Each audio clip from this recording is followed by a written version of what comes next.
할렐루야. 아멘. 오늘도 어떤 날입니까? 좋은 날입니다. 좋은 날이죠. 오늘 어때요? 좋은 날이에요. 좋아요. 좋아요, 나빠요? 좋아요. 좋아요, 나빠요? 좋아요. 항상 제가 강조하지만 하나님께서 우리 입술의 고백이 말이 하나님께 들린 대로 행해 주신다고 했어요. 우리가 항상 좋음을, 기쁨을 우리가 말할 수 있고 노래할 수 있는 그런 사람들이 되면 좋겠습니다. 우리 한번 앞뒤 좌우에 있는 분들하고 인사하겠습니다. 주의 은혜의 해를 선포합시다. 주의 은혜를 선포합시다. 자, 우리 지난주 우리 말씀 나눴던 거 기억하시나요? 성전에는 네모가 있다. 뭐가 있어요? 하나님의 이름, 여호와의 이름이 있어요. 그래서 하나님의 이름을 부르며 예수님의 이름을 부르며 우리가 기도할 때 응답해 주시겠다 약속하시는 하나님이세요. 그래서 우리는 예수님의 이름을 부르며 기도할 때 우리를 도우시고 또 우리의 죄를 용서하시고 우리를 구원하시는 은혜가 그 가운데 있는 거예요. 이제 오늘 말씀을 통해서는 우리가 무엇을 알아야 되냐면 위기는 무엇보다 무엇에 집중할 때 극복할 수 있다. 이것을 오늘 말씀을 통해 발견해야 돼요. 성경에 보면 여러 이스라엘의 역사 가운데 아니면 성경에 등장하는 인물들 가운데 위기를 맞닥뜨리는 사람들이 여러 차례 나와요. 이 위기는 사실상 대체로 무엇 때문에 찾아오게 돼요? 우리의 죄 때문이에요. 우리의 죄 때문에 여러 가지 위기가 찾아와요. 그러나 그 위기를 어떻게 보내느냐에 따라 달라져요. 위기 극복 넘버원. 위기 극복 넘버원은 뭐냐? 우리가 그것을 오늘 말씀을 통해 발견해서 우리가 살아가면서 어려움이 찾아올 때, 위기가 찾아올 때 우리도 이 위기는 뭐라는 말도 해요? 기회다. 기회가 되어져서 우리가 회복할 수 있는 그런 시간들을 가져야 돼요. 이스라엘의 역사를 보면 초대 왕이 누구였어요? 이스라엘의 첫 번째 왕 누구예요? 사울이었죠. 사울이 왕이 되었는데 사울이 하나님의 뜻에 옳게 했어요? 옳지 않게 했어요? 그렇죠. 그래서 사무엘상 13장 13절 14절에 보면 이렇게 말씀해요. 우리 같이 읽어볼까요? 사무엘이 사울에게 이르되 왕이 망령되이 행하였도다. 왕이 왕의 하나님 여호와께서 왕에게 내리신 명령을 지키지 아니하였도다. 그리하였더라면 여호와께서 이스라엘 위에 왕의 나라를 영원히 세우셨을 것이거늘 지금은 왕의 나라가 길지 못할 것이라. 여호와께서 왕에게 명령하신 바를 왕이 지키지 아니하였으므로 여호와께서 그의 마음에 맞는 사람을 구하여 여호와께서 그를 그의 백성의 지도자로 삼으셨느니라 하고. 사울에게도 위기가 찾아왔어요. 그가 하나님 앞에 어떻게 행했대요? 망령되이 행하였다. 우리 어린이들이 듣기엔 좀 어려운 말이죠. 망령되이.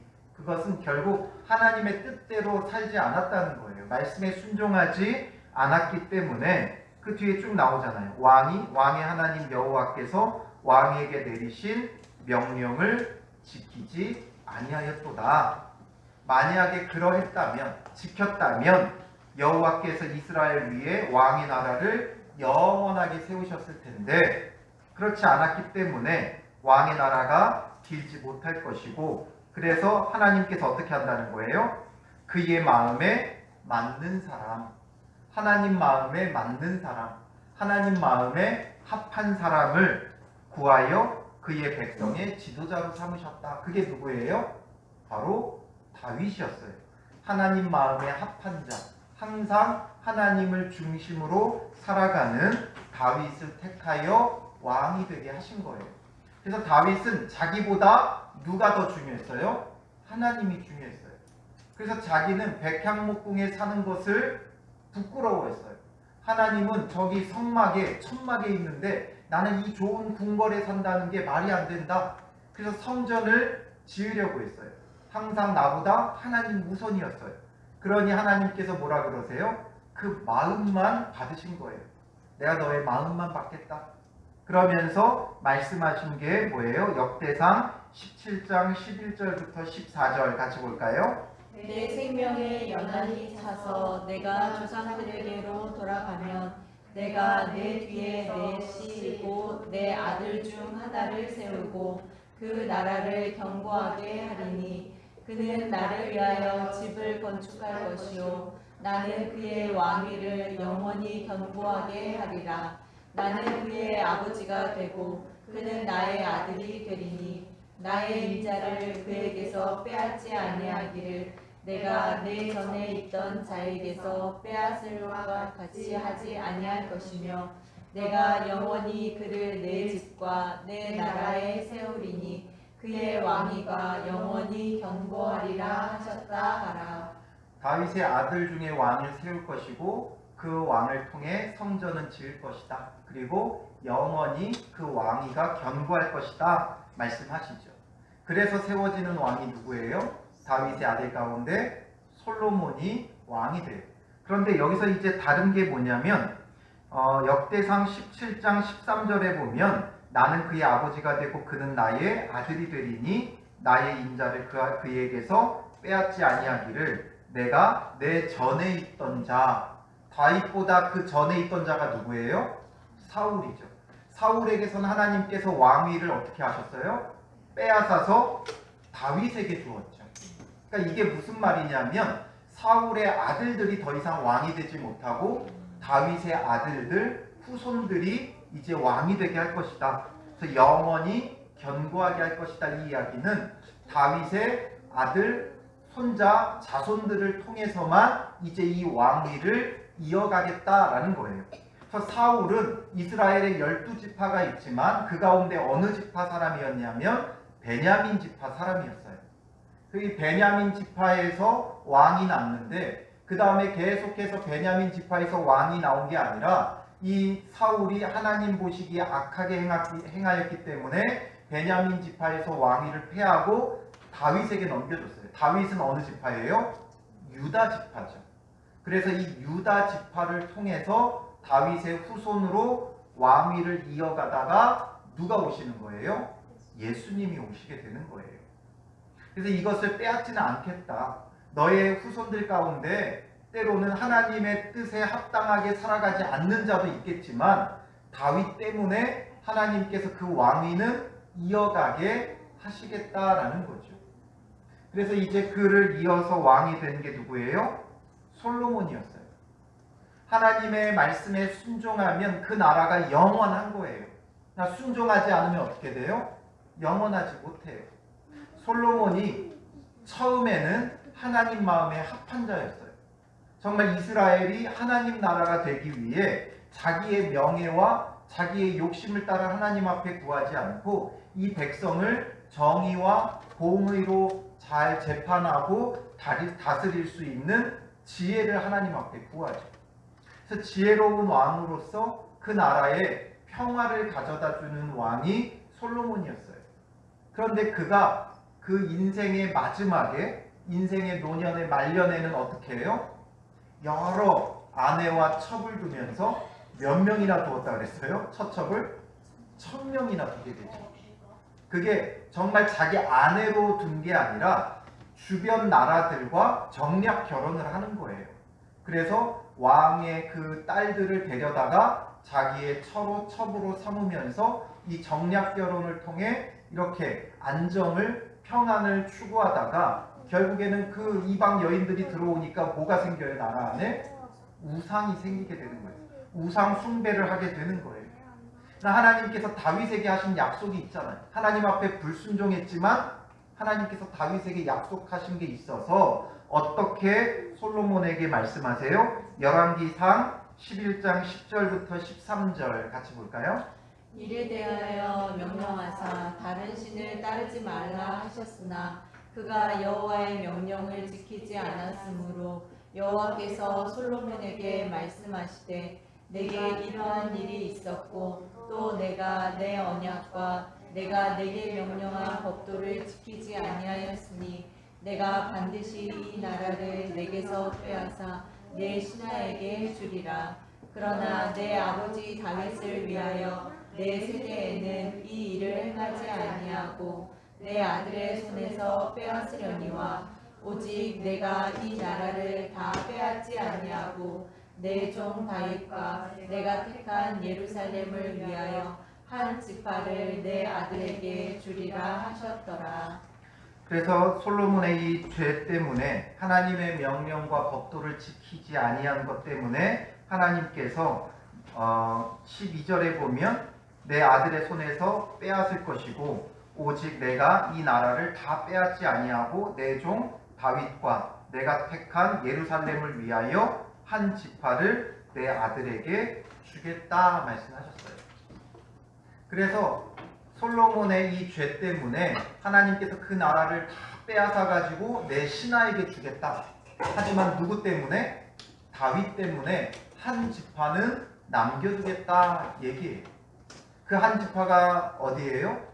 유다 지파와 베냐민 지파예요. 두 지파인데 왜 한 지파라고 해요? 하는데 이 유다 지파 안에 베냐민 지파가 함께 어울려 살면서 이 베냐민 지파는 나중에 거의 사라지다시피 한 지파예요. 그래서 유다 지파와 이 베냐민 지파는 거의 하나처럼 여겨지는 그런 지파가 되어졌어요. 그래서 10지파는 내 신하에게 주고 유다와 베냐민만 너에게 주겠다라는 거예요. 이게 중요한 게 뭐냐면 누구 때문이에요? 다윗 때문이에요. 사울도 하나님 앞에 범죄했고 그때 사울에게서는 하나님께서 아예 다 빼앗아 버렸어요. 그런데 솔로몬이 범죄했을 때는 다 빼앗지는 않았어요. 무슨 차이예요? 누구 때문에? 다윗 때문이에요. 이게 왜 중요하냐면 오늘 우리도 마찬가지예요. 우리가 하나님 앞에 범죄하면 그 죄로 인해 우리는 멸망하고 그 죄의 그의 대가로 죽어야 마땅하지만 하나님께서 우리를 심판하시지 않는 이유는 무엇 때문이에요? 솔로몬에게는 다윗이 있었기 때문이고 우리에게는 예수님이 있기 때문이에요. 예수님 때문에 우리에게서 다 빼앗지 않고 하나님께서 남겨두시는 것이 있다는 거예요. 우리에는 다 빼앗겨야 마땅하지만 다 빼앗길 만한 죄인이지만 하나님께서 예수님 때문에 다 빼앗지 않으신 거예요. 그래서 솔로몬의 아들 때에 이제 다 빼앗지는 않고 하나 남겨주셔요. 그래서 솔로몬 이후에 이제 나라가 둘로 갈라지면서 두 왕이 생기는 거예요. 한 명은 르호보암이고 한 명은 여로보암이에요. 르호보암은 솔로몬의 아들이에요. 그래서 이제 이 다윗의 왕위가 남유다에서 쭉 내려가게 되어지고 이제 북쪽에 있었던 10개의 지파는 이제 여로보암을 필두로 하면서 그 다음에 이제 여러 반란과 반역으로 계속 새로운 왕이 세워져요. 그 대를 이어가는 왕들은 없어요. 그러나 다윗에게서 난 솔로몬, 르호보암 이렇게 쭉 해서 남유다는 그 왕위가 이어져 가게 돼요. 그래서 열왕기서에서는 이 두 북이스라엘과 남유다에 갈라져가는 그 상황들을 언급하지만 역대기에서는 주제가 뭐라고 했어요? 하나님 나라예요. 그래서 하나님 나라를 어떻게 이어가서 예수 그리스도가 오시는가를 보여주기 위한 것이기 때문에 남유다만의 이제 역사를 보여줘요. 그래서 르호보암을 통해 쭉 이어지는 남유다의 역사를 보여주게 되는데 우리가 앞선 10장에서 이 두 쪽으로 나눠지게 되는 그것을 보여줬죠. 왜 남유다와 북이스라엘로 갈라졌는가? 그걸 우리 잠깐 또 살펴보면 역대하 10장 3절에 보면 이제 솔로몬을 이어서 르호보암이 왕위를 물려받았어요. 아버지에게 물려받았어요. 그러면 이 당시에는 그냥 왕위를 물려받았다고 해서 왕이 되는 게 아니라 이제 이 이스라엘은 12지파가 연합되어져 있는 나라이기 때문에 다른 지파에서도 인정을 해줘야 돼요. 그래서 인정을 받기 위해 대관식을 치르기 위해 세겜으로 갔을 때 이스라엘 사람들이 여로보암과 함께 나와서 이렇게 말을 한 거예요. 뭐라고 말하냐면 역대하 10장 4절 같이 볼까요? 왕의 아버지께서 우리의 멍에를 무겁게 하였으나 왕은 이제 왕의 아버지께서 우리에게 시킨 고역과 매운 무거운 멍에를 가볍게 하소서. 그리하시면 우리가 왕을 섬기겠나이다. 솔로몬 왕 때에 이스라엘 백성에게 내려진 고역과 무거운 멍에가 있었어요. 솔로몬의 업적 중에 하나가 뭐예요? 건축이었어요.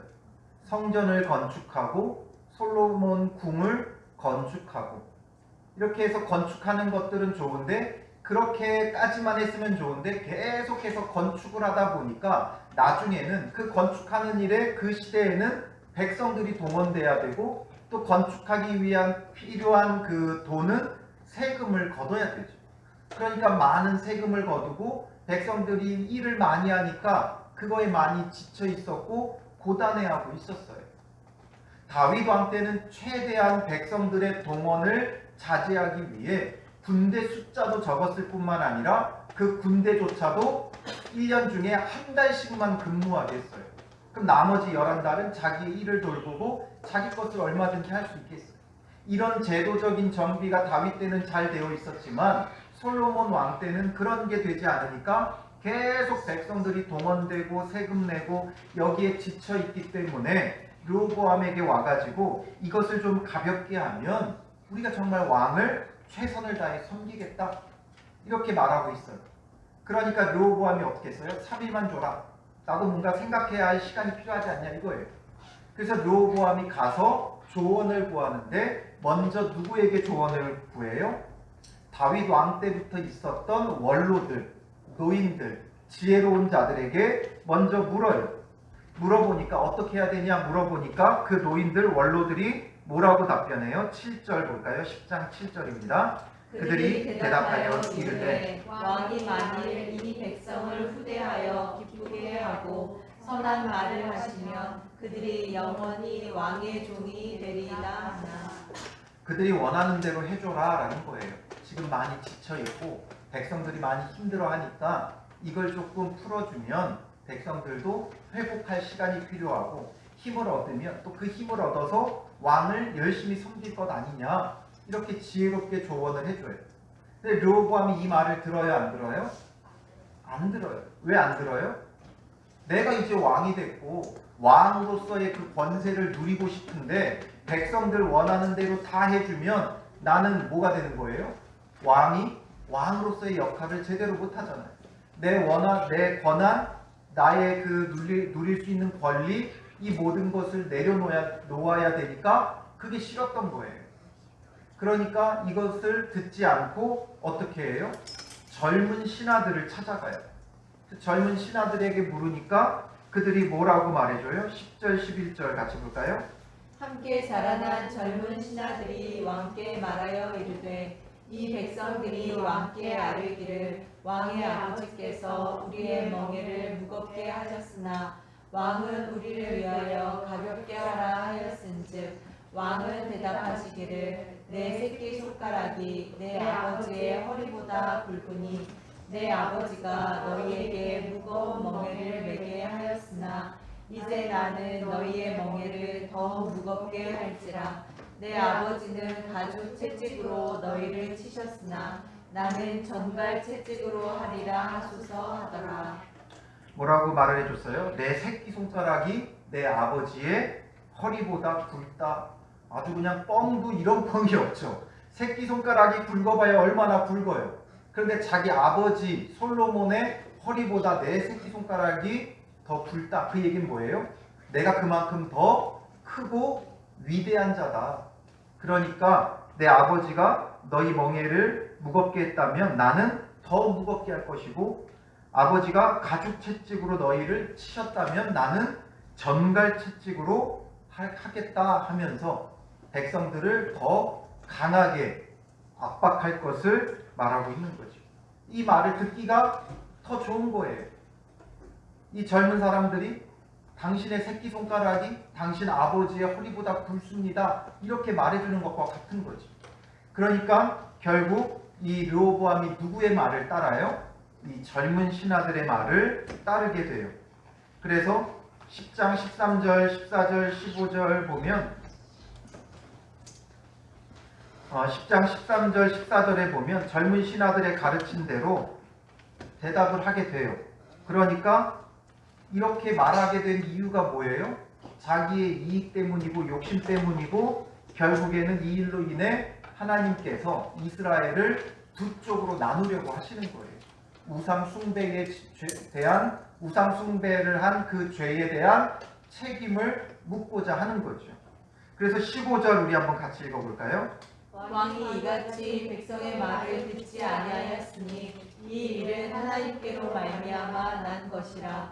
여호와께서 전에 실로 사람 아히야로 하여금 느밧의 아들 여로보암에게 이르신 말씀을 응하게 하심이더라.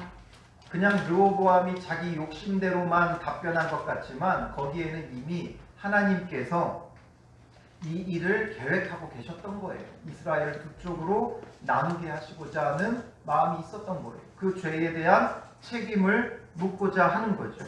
그래서 결국 이 일로 인해 어떤 일이 벌어져요? 16절 같이 읽어볼까요? 온 이스라엘은 왕이 자기들의 말을 듣지 아니함을 보고 왕에게 대답하여 이르되 우리가 다윗과 무슨 상관계가 있느냐. 이새의 아들에게서 받을 유산이 없도다. 이스라엘아 각각 너희의 장막으로 돌아가라. 다윗이여 이제 너는 내 집이나 돌보라 하고 온 이스라엘이 그들의 장막으로 돌아가니라. 온 이스라엘이 이제 자기들의 장막으로 집으로 돌아가 버린 거예요. 우리의 왕으로 삼지 않겠다는 거죠. 이제 너와 우리는 상관없다 이러면서 가버렸어요. 그러니 르호보암이 어떻게 하겠어요? 그래 잘 가라 잘 가라. 그래, 너희는 너희대로 우리는 우리대로 살겠다 이게 아니죠.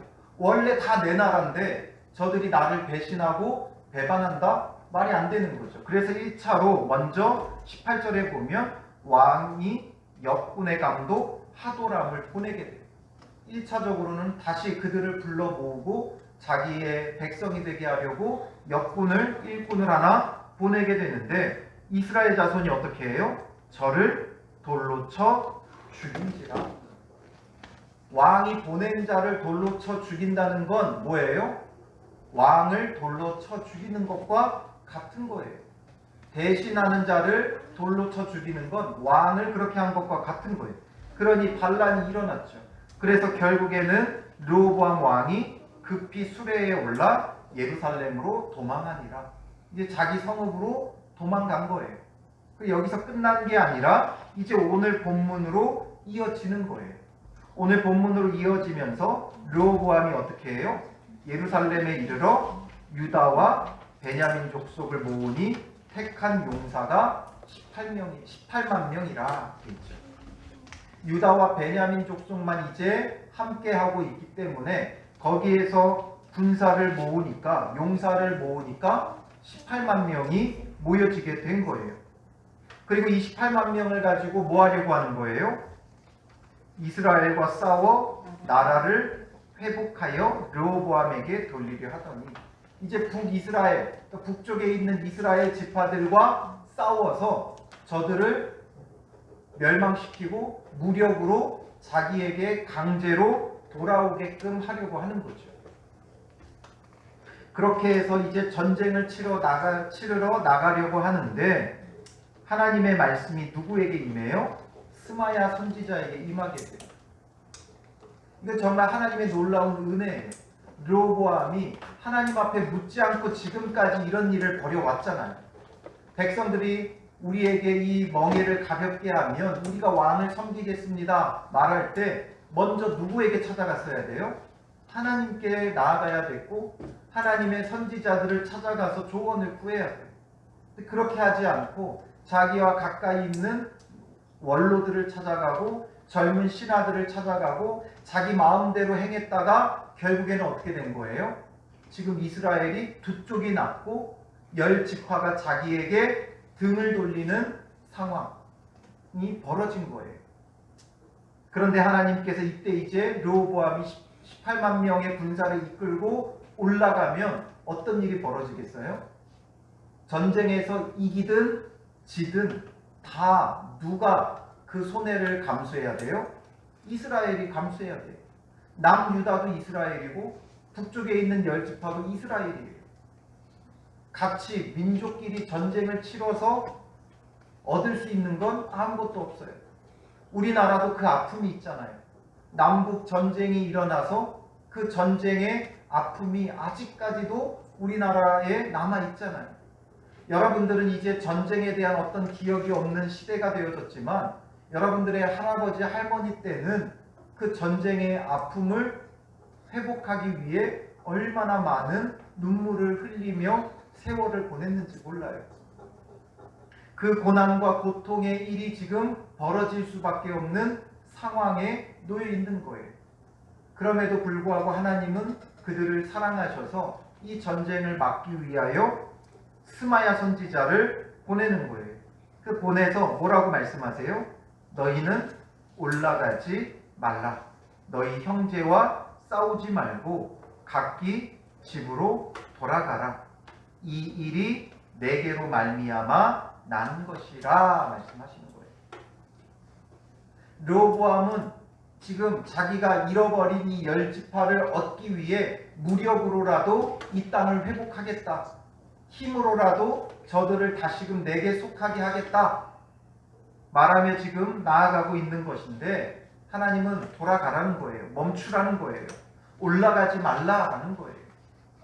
왜냐하면 이 일이 내게로 말미암아 난 것이다. 지금 10지파를 잃어버리는 상황이지만 이 잃어버리는 것이 하나님에 의해 되어진 것이라는 거예요.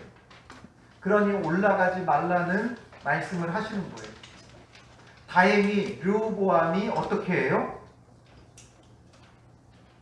여호와의 말씀을 듣고 돌아가고 여로보암을 치러 가던 길에서 되돌아왔더라. 다행히 멈춰 섰어요. 이 참 놀라운 일이에요.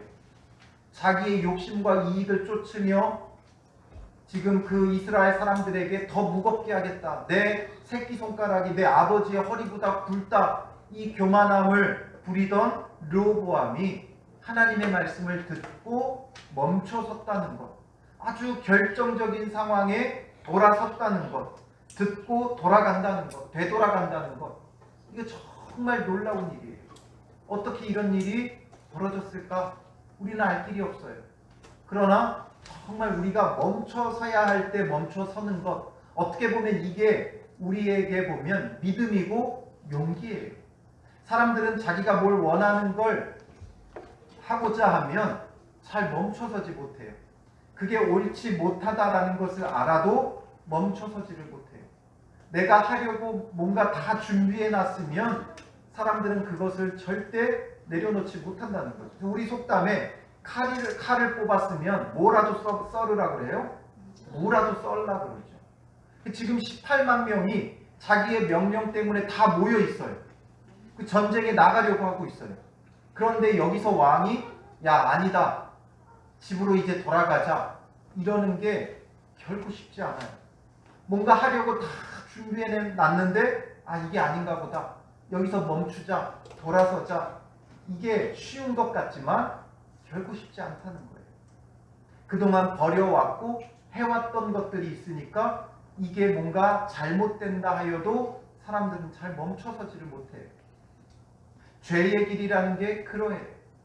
뭔가 하던 것들을 멈추려고 하니까 이게 마음에 걸리고 저게 마음에 걸려요. 특히 우리 어린이들, 우리 학생들, 친구들과 뭔가 나쁜 짓인지를 알지만 멈춰서려고 하면 친구와의 관계가 깨질 것 같고 왕따 당할 것 같고 나만 뭔가 손해볼 것 같고 이래서 멈춰서지 못할 때가 많이 있어요. 그러나 하나님의 말씀을 듣고 이게 아니다라고 판단이 되어지면 그때는 단호하게 우리가 돌아서야 돼요. 내가 욕심으로 무언가를 억지로 얻으려고 하지 마세요. 버렸다는 건, 빼앗겼다는 건 하나님께서 그 일들이 하나님께로부터 말미암은 거라는 거예요. 빼앗기는 게 오히려 우리에게 득이 되기 때문에 그러한 거예요. 우리가 잃어버린 것을 억지로 회복하려고 하지 말고 우리에게 중요한 건 뭐냐면 하나님의 그 뜻에 순종하며 내게 남겨진 것을 잘 감당하는 거예요. 그래서 르호보암이 여기서 무엇 때문인지 모르겠으나 갑자기 돌아섰어요. 그리고선 돌아와서 어떻게 해요? 5절에 보면 예루살렘에 살면서 유다 땅에 방비하는 성읍들을 건축하였으니 말하고, 방비하는 성, 이것은 적으로부터 보호하는 성이죠. 그래서 수비하는 수비 성들이에요. 이 성들을 건축해요.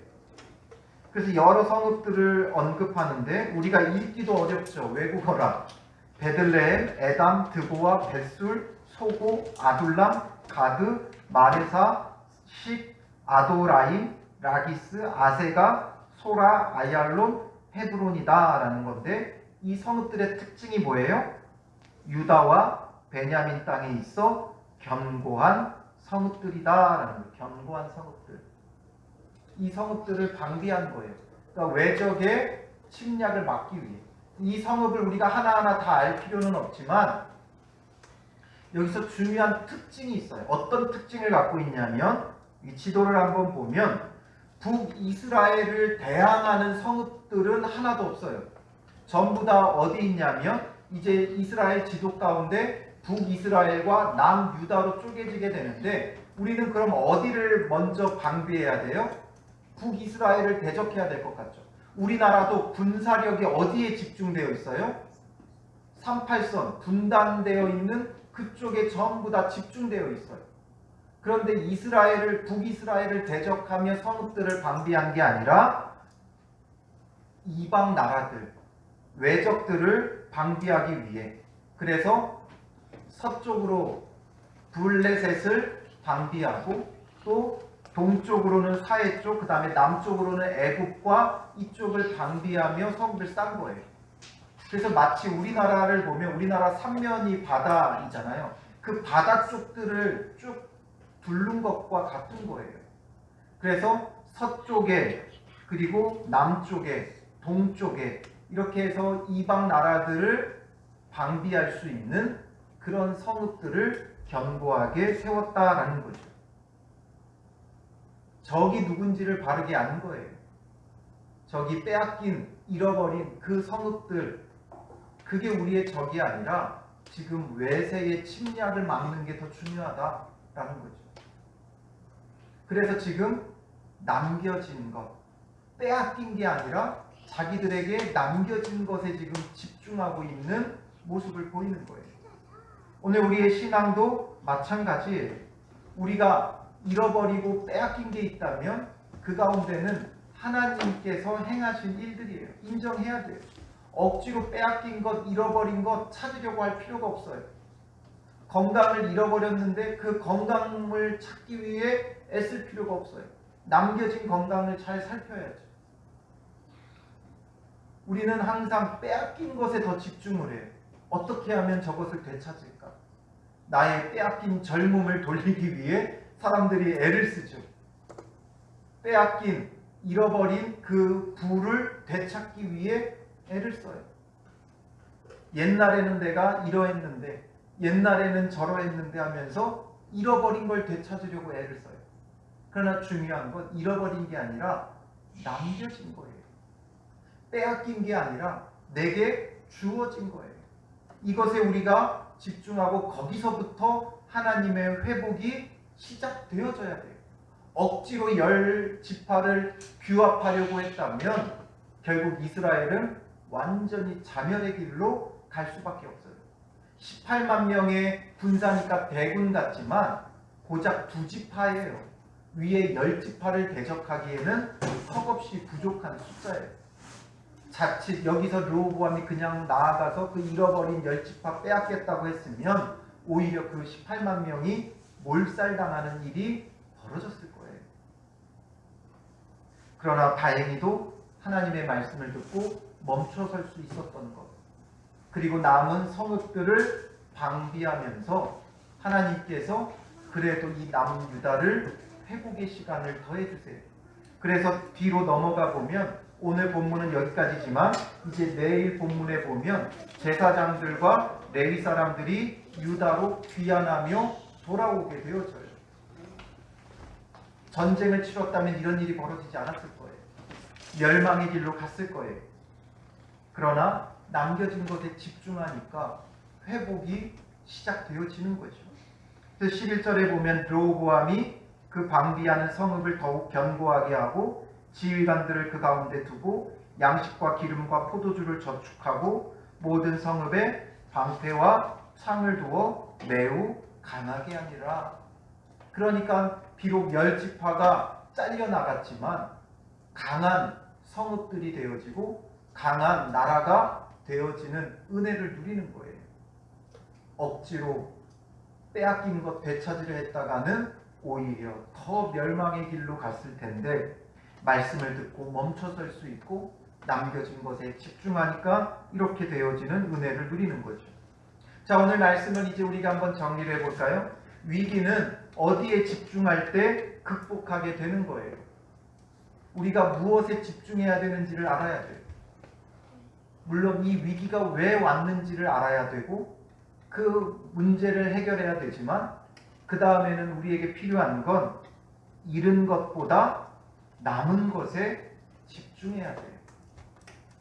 잃어버린 것에 집중하니까 그리움에 사무쳐 자꾸만 추억놀이하면서 그 인생이 멸망의 길로 가는 거예요. 건설적인 길로 가지 못하는 거예요. 추억팔이하는 인생이 되는 거예요. 그래서 우리는 잃은 것보다 내게 남은 것, 하나님이 주신 것, 하나님이 주시지 않은 것보다 하나님이 주신 것에 집중해야 돼요. 남들과 비교하면서 남들이 갖고 있는 이것이 왜 내게 없는가, 남들이 가진 것 부러워하는 게 아니라 내게 주신 것에 감사해야 돼요. 내게 주신 가정에 감사하고 내게 주신 친구들, 내게 주신 학교, 내게 주신 일터, 내게 주신 교회, 내게 남겨진 것, 주어진 것, 이것에 감사하며 우리가 집중할 때, 믿음으로 감당해 갈 때 하나님의 회복이, 구원이, 주의 은혜의 해가 우리 가운데 이루어져 가는 은혜와 복이 있는 거예요. 그래서 오늘 우리는 위기는 잃은 것보다 남은 것에 집중할 때 극복할 수 있고 회복할 수 있다. 이것을 여러분들이 잊지 말고 여러분들에게 주어진 것, 남겨진 것, 이것이 무엇인가를 살펴보고 그것에 더욱 힘써 기도하며 집중하며 감당할 때 하나님의 위로와 하나님의 회복이 여러분들의 삶에 가득하기를 주님의 이름으로 축원합니다. 기도하겠습니다. 살아계신 아버지 하나님, 오늘 말씀을 통해 우리가 무엇을 해야 할지를 깨닫게 하시는 주님, 우리의 욕심으로 늘 없는 것, 잃은 것, 빼앗긴 것, 주어지지 않은 것을 부러워하며 우리의 삶을 허비하고 있지는 않은지 살펴봅니다.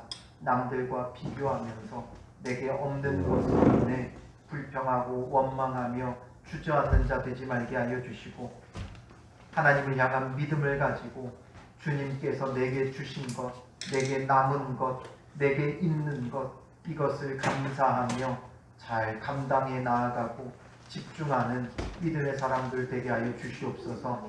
주신 지혜, 주신 가정, 주신 은사, 주신 교회, 주신 학교, 주신 일터를 주님 안에서 감사히 여기며 믿음으로 잘 감당하게 하옵소서. 우리를 세우신 자리, 은혜의 자리, 그 사명의 자리 믿음으로 감당해 나가는 주의 자녀들 되어 주의 은혜의 해가 우리 가운데 어떻게 이루어지는지, 하나님 나라가 우리에게 어떻게 펼쳐지는지 우리의 눈으로 보고 경험하며 간증할 수 있는 믿음의 사람들로 세워주시옵소서. 이 시간 주님 앞에 드린 귀한 예물들이 있습니다. 주님께서 기쁘게 흠양하여 주시고 하나님 나라와 영광 위하여 쓰임받는 예물들 되게 하옵소서. 주일원금 구별하여 드립니다. 주님 안에서 거룩하게 구별된 믿음의 삶이 되도록 주께서 친히 그 삶의 울타리가 되어 주시옵소서. 여러 가지 감사의 마음을 담아 감사 예물 주님 앞에 드립니다. 그 입술에 감사가 끊이지 않도록 더 많은 것으로 채우시고 인도하여 주시옵소서. 열애 하나 마땅히 주님의 것으로 알고 구별하여 드리오니 주님 주인 되신 삶, 하나님 나라를 영위하는 복된 가정 되게 하여 주시옵소서. 선교헌금 주님 앞에 드리오니 땅끝까지 복음이 증거되는 데 쓰임받게 하시고 이 예물뿐만 아니라 그 삶을 통해서도 주님께서 일하여 주시고 사용하여 주셔서 복음의 증거자 될 수 있도록 인도하옵소서. 건축 헌금 드립니다. 주의 전을 사랑하는 만큼 그 가정을 주께서 사랑하여 주시고 복되게 하여 주시옵소서. 예배를 위하여 수고하고 헌신하는 많은 손길들이 있습니다. 청소로, 안내로, 반주로, 헌금위원으로, 성경 공독으로 여러 가지 모양 보이게 보이지 않게 수고하며 애쓰는 손길을 복 있게 하시고 그 수고와 헌신이 천국에서 해같이 빛나는 믿음의 사람들 되게 하옵소서. 기도로 섬긴 전신의 집사님 기억하시고 그 기도가 늘 주님의 보좌 앞에 상달되게 하시고 예수 그리스도의 이름을 불러 기도할 때 그 기도의 제목마다 응답되어지는 은혜가 있게 하여 주시옵소서. 이 시간 우리와 함께 하시는 주를 찬양하며 예수님의 이름으로 기도합니다. 아멘.